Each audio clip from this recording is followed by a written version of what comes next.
落雨嘅日子，有時亦都可以變成小朋友最期待嘅冒險。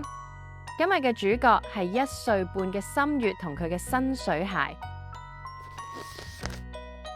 滴答滴答，窗外落住雨，小小嘅雨點喺玻璃上跳舞。1歲半嘅心月坐喺窗邊，圓圓嘅眼睛睇住外邊，因為冇得出去玩，留喺屋企好悶，好唔開心。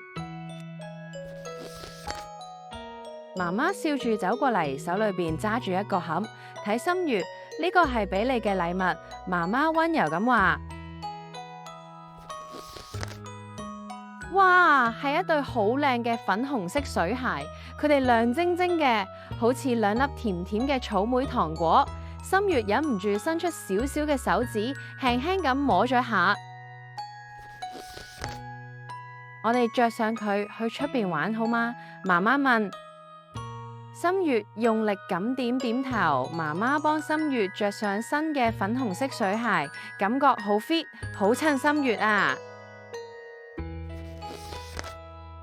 門一打開，落雨天嘅空氣好清新，心月睇到地上一個個亮晶晶嘅水凼，開心到不得了。佢踏出第一步，啪嘅一聲踩咗上去水凼。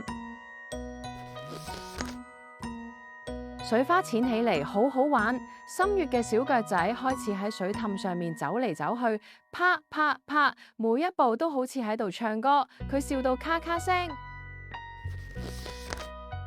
媽咪喺旁邊為佢擔住一把大大嘅遮。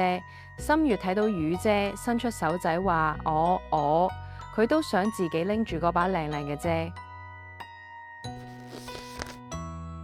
玩得好開心，係時候返屋企。就算除咗嗰件雨衣，心月仲係一直諗住嗰對神奇嘅粉紅色水鞋。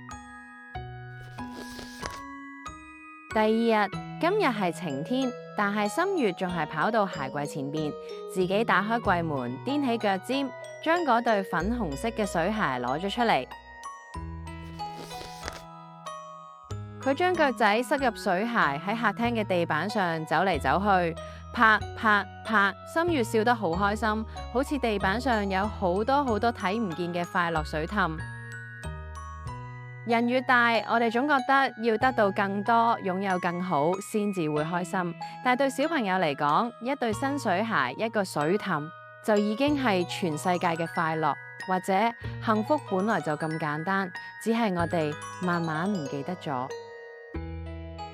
如果你哋鍾意呢個故事，記得訂閱我哋嘅頻道，有新故事就唔會錯過。下次見，拜拜。